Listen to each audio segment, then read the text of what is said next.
అంటే ఒకటి అప్పాజీ గారు ఇప్పుడు సందీప్ రెడ్డి ఇవంగా చూస్తుంటే ఒకప్పుడు దాసరి గారు గుర్తొస్తున్నారు కదా. నిజంగా కొన్ని సినిమాలకి చెప్తుంటారు పలానా హీరో అనుకున్నారు ముందు రోజు రాత్రి వరకు, కానీ ఎందుకో మొత్తం మీద తేడా వచ్చింది, మరుసటి రోజు వేరే హీరో సెట్కి వచ్చి షూటింగ్ స్టార్ట్ అయింది. సీనియర్ కో డైరెక్టర్ అండి ఆయన, అప్పటి నుంచి ఉన్నారు, ప్రాణం ఖరీదు కూడా వర్క్ చేశారు. ఆయన చెప్పారు ప్రేమాభిషేకం షూటింగ్ అప్పుడు జయసుధకి కారు పంపించమని చెప్పారు.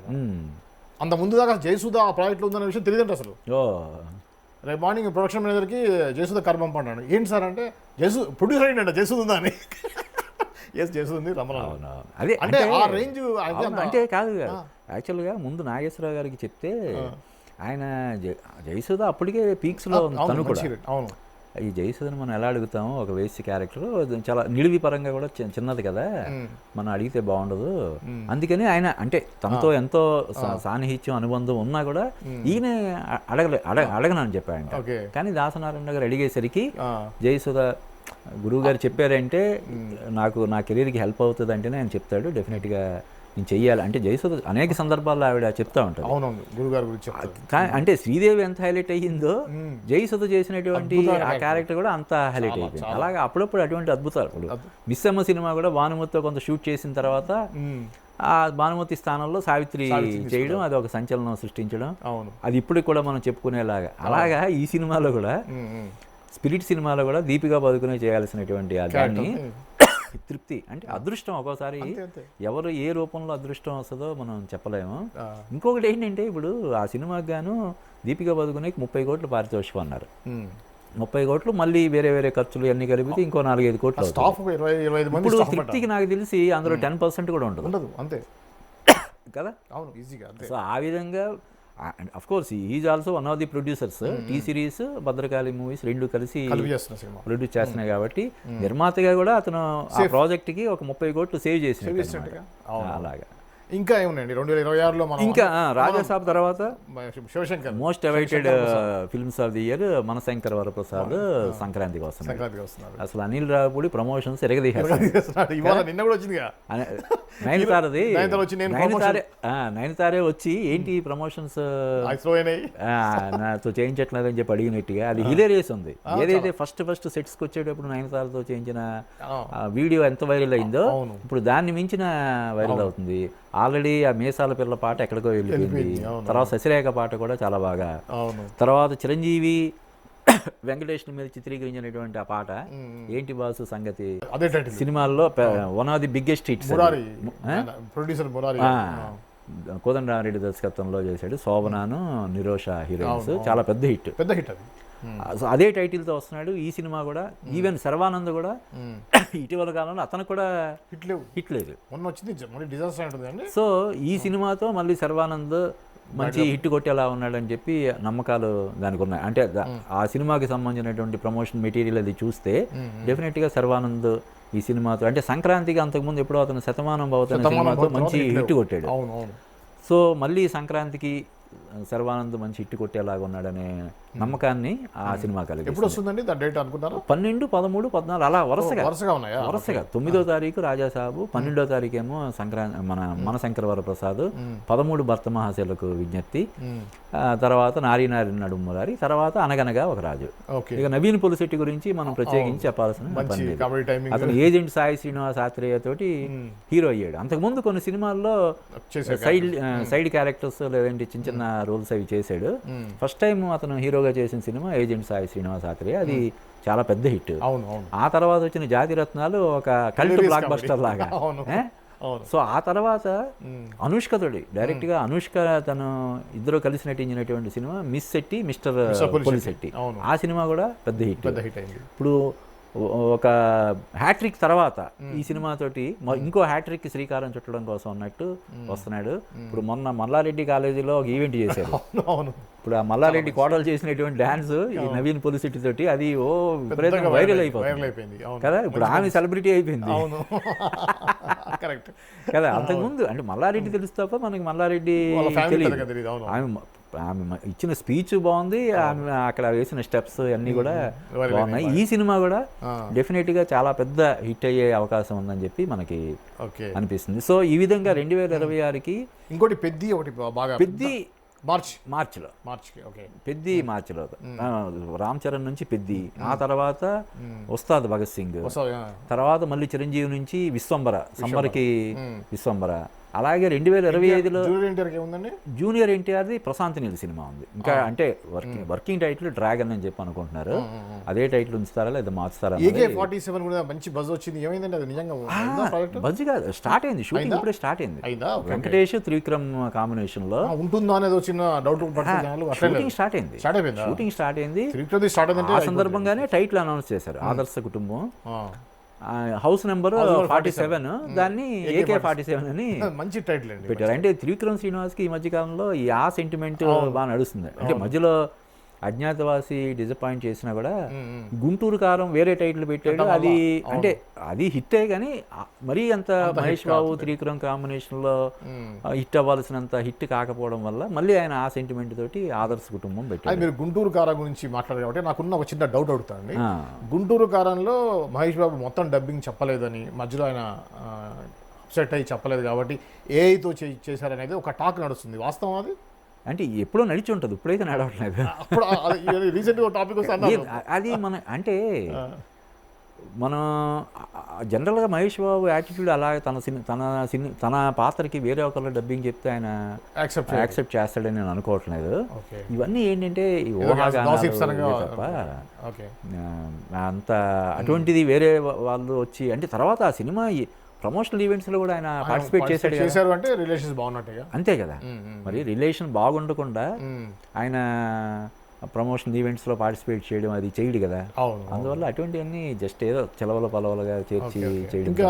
తర్వాత మహేష్ బాబు సినిమా కూడా మళ్ళీ 2025లో లేదు, నాకు తెలిసి 24లో కూడా 24లో ఉంది, 24 సంక్రాంతికి వచ్చింది, 25లో లేదు, 26లో కూడా ఆయన సినిమా ఉండదు, 27 ఈవెన్ అల్లు అర్జున్ కూడా 26లో ఉండకపోవచ్చు. అట్లీ దర్శకత్వంలో అల్లు అర్జున్ చేసిన సినిమా కూడా చాలా భారీ బడ్జెట్ సినిమా, ఒక 600-700 కోట్ల బడ్జెట్ తోటి 4-5 హీరోయిన్లు ఉన్నారు అందులో. దీపికా పదుకునే ఉంది, మృణాల్ ఠాకూర్ ఉంది, జాన్వీ కపూర్ ఉంది, మళ్ళీ రష్మిక మందన్న ఉంది అంటున్నారు. ఇంతమంది హీరోయిన్లు. తర్వాత అల్లు అర్జున్కి 3 వేరియేషన్ క్యారెక్టర్స్ అంటున్నారు. అంటే డిఫరెంట్ జానర్స్లో జరుగుతాయా, డిఫరెంట్ టైమ్ లైన్స్లో జరుగుతాయా మనకు తెలియదు. సైన్స్ ఫిక్షన్ సినిమా కావడం వల్ల 2026లో కూడా అల్లు అర్జున్ నుంచి సినిమా రావడానికి అవకాశం లేదంటున్నారు. కానీ అప్పుడే నెక్స్ట్ సినిమా ఏంటి అల్లు అర్జున్ అనే డిస్కషన్ అయితే నడుస్తుంది.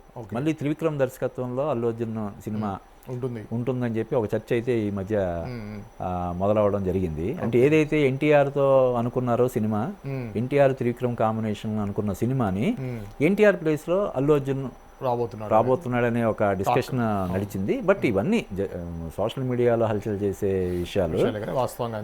అలాగే బాలయ్య నుంచి ఏదైతే 2025లో 2 సినిమాలతో వచ్చాడో, 2026లో కూడా 2 సినిమాలు వచ్చే అవకాశం ఉంది.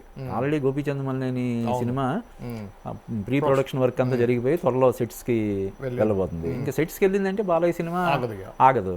కాబట్టి సమ్మర్లోనో కొంచెం అటు ఇటుగా వచ్చేస్తుంది. ఆ తర్వాత మళ్ళీ కొరటాల శివ దర్శకత్వంలో సినిమా అంటున్నారు. అలాగే మళ్ళీ ఇమీడియట్గా బోయపాటితో సినిమా అంటున్నారు. సో ఆ 2 సినిమాల్లో ఏదో ఒకటి 2026లోనే వచ్చే అవకాశం ఉంది. అలాగే పవన్ కళ్యాణ్ ఉస్తాద్ భగత్ సింగ్ తర్వాత మళ్ళీ ఇమీడియట్గా నిన్న అనౌన్స్ చేశారు సురేందర్ రెడ్డి దర్శకత్వంలో సినిమా అని చెప్పి. ఆ సినిమా అంటే ఇమీడియట్గా సెట్స్కి వెళ్ళినా కూడా అంటే దీనికి ఈ సినిమా నిన్న అనౌన్స్ అయిందంటే ఏదో వారం రోజుల క్రితమో 10 రోజుల క్రితమో కుదిరిన ఇది కాదు.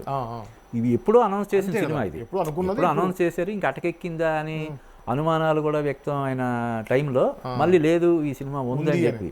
అంటే దీనికి సంబంధించినటువంటి వర్క్ బ్యాక్ ఎండ్లో చాలా జరిగి ఉంటుంది. ప్రీ ప్రొడక్షన్ వర్క్ అంతా దాదాపుగా జరిగిపోయి ఉంటుంది. కాబట్టి ఈ సినిమా కూడా ఫాస్ట్ అవుతుంది, 2026లోనే వచ్చే అవకాశం ఉంటుంది. ఇప్పుడు ఉస్తాద్ భగత్ సింగ్ అయిపోయింది, వచ్చేస్తుంది. పెద్ద తర్వాత నెక్స్ట్ మంత్ పెద్ద రిలీజ్ అయినటువంటి నెల రోజుల్లో ఉస్తాద్ భగత్ సింగ్ వచ్చేస్తుంది. కాబట్టి నవంబర్ డిసెంబర్లో సురేందర్ రెడ్డి దర్శకత్వంలో సినిమా వచ్చేసే ఛాన్స్ ఉంది. ఆ సినిమా ప్రత్యేకత ఏంటంటే సురేందర్ రెడ్డికి వరుసగా 2 సినిమాలు ఫెయిల్ అయిన తర్వాత పవన్ కళ్యాణ్ పిలిచి మరీ అవకాశం ఇవ్వడం. అతనికి ఒక రేసు గుర్రం, ఒక కిక్, ఇటువంటి హిట్ల తర్వాత అతను చేసినటువంటి ధ్రువ, రామ్ చరణ్తో చేసిన ధ్రువ కూడా మంచి స్టైలిష్ యాక్షన్ ఎంటర్టైనర్గా మంచి పేరు తెచ్చింది అతనికి. దానివల్లే అతనికి సైరా నరసింహారెడ్డి సినిమా డైరెక్ట్ చేసే అవకాశం వచ్చింది. అది చిరంజీవి చాలా ప్రెస్టేజియస్గా తీసుకొని, ప్రెస్టేజియస్ ఇష్యూ కింద తీసుకొని ప్రొడ్యూస్ చేశారు ఆ సినిమాని. కానీ ఆ సినిమా ఆశించిన స్థాయిలో విజయం సాధించలేదు. ఆ తర్వాత సురేందర్ రెడ్డి దర్శకత్వంలో వచ్చినటువంటి ఏజెంట్ బాగా డిసప్పాయింట్ చేసింది కదా. అటువంటిది అంటే 2 డిసప్పాయింట్మెంట్ల తర్వాత పవన్ కళ్యాణ్ లాంటి ఒక పవర్ స్టార్ అవకాశం ఇవ్వడంటే మామూలు విషయం కాదు. పైగా ఇప్పుడు ఆయన ఓన్లీ పవర్ స్టార్ మాత్రమే కాదు, అక్కడ డిప్యూటీ చీఫ్ మినిస్టర్గా కూడా ఆయన ఉన్నాడు. అటువంటిది ఆయన అవకాశం ఇవ్వడం వల్ల ఈ సినిమాకి కూడా ఒక మంచి ప్రత్యేకత ఏర్పడనుంది. 2026లోనే వచ్చే అవకాశం కూడా ఉంది. ఇంకొక ప్రత్యేకత ఏంటంటే ఆ సినిమాకి సంబంధించినంత వరకు వక్కంతం వంశీ, ఇందాక మనం చెప్పుకున్న రేసు గుర్రం, కిక్ లాంటి సినిమాల విజయాల్లో కీలక పాత్ర పోషించింది వక్కంతం వంశీ. తర్వాత ఆయన ఏం చేశాడు, అల్లు అర్జున్ సినిమా డైరెక్టర్ అయ్యాడు. నా పేరు సూర్య, నా ఇల్లు ఇండియా అని ఆ సినిమా డైరెక్షన్ చేశాడు. అది డిసప్పాయింట్ చేసింది. ఆ తర్వాత నితిన్తో ఒక సినిమా చేశాడు, ఎక్స్ట్రాడినరీ మ్యాన్ అని, అది డిసప్పాయింట్ చేసింది. సో వీళ్ళిద్దరూ దర్శకుడిగా ఇద్దరు డిసప్పాయింట్ అయిన తర్వాత ఈయన డైరెక్టర్గా, ఈయన రైటర్గా కలిసి చేస్తున్నటువంటి సినిమా కావడం వల్ల, ప్లస్ ఆ సినిమాని ప్రొడ్యూస్ చేస్తున్న రామ్ తాళ్ళూరి పవన్ కళ్యాణ్కి మంచి ఫ్యాన్, మంచి ఫ్రెండ్. సో ఇన్ని ప్రత్యేకతలు ఉన్న సినిమా కాబట్టి డెఫినెట్గా మంచి ఆ సినిమా విజయం సాధించడానికి అవకాశం ఉంటుంది. ఇంకొకటి ఏంటంటే జనరల్గా పవన్ కళ్యాణ్ డిప్యూటీ సీఎం అయిన తర్వాత అందరూ ఏమనుకున్నారంటే ఇప్పటివరకు ఏవైతే ఆయన కమిట్మెంట్స్ ఉన్నాయో ఆ కమిట్మెంట్స్ క్లియర్ చేసేసి ఇంకా సినిమాలకి అనుకున్నారు, సినిమాలకి ఫుల్ స్టాప్ పెడతారని చెప్పి అనుకున్నారు. కానీ ఇప్పుడు ఇది చూస్తుంటే, ఈ ట్రెండ్ చూస్తుంటే ఆయన రాజకీయాలు సినిమాలు అన్నట్టుగా ముందుకెళ్తున్నాడు అని చెప్పి. ఇప్పుడు ఓజీ తర్వాత ఓజీ 2 కూడా చేస్తానని ఆయన అన్నాడు, నాకు చేయాలని ఉంది అని చెప్పి. అంటే అంతగా సినిమా నచ్చింది ఆయనకి, ఫ్యాన్స్కే కాదు తనకు కూడా బాగా నచ్చింది ఆ క్యారెక్టరైజేషన్ కానీ ఇవన్నీ. అందువల్ల ఆ డైరెక్టర్కి సుజిత్కి చాలా ఖరీదైనటువంటి కారు గిఫ్ట్గా ఇవ్వడం జరిగింది. కాబట్టి సురేందర్ రెడ్డి సినిమా తర్వాత ఓజీ 2 ఉండే అవకాశం ఉంది. ఇంకెవరైనా కథలై సిద్ధం చేసుకొని ఆయన అప్రోచ్ అయ్యి ఆయన ఇంప్రెస్ చేయగలిగితే డెఫినెట్గా 2029 ఎలక్షన్స్ ముందు ఇంకో సినిమా ఉండే అవకాశం కూడా డెఫినెట్గా ఉంటుంది. ఓకే అండి, అంతగా ఇంకేమైనా ఇన్ఫర్మేషన్ ఉందా మీరు చెప్పాలి? అదే అంటే 2026లో ఎవరైతే కొంతమంది హీరోలు మిస్ అయ్యారో వాళ్ళ సినిమాలు ఉంటాయి. ఇప్పుడు చిరంజీవి గారు మిస్ అయ్యారు, ఆయన సినిమా ఉంటుంది. నాగార్జున 2 సినిమాలు చేశారు, 2 సినిమాలు ఆయన హీరో కాదు.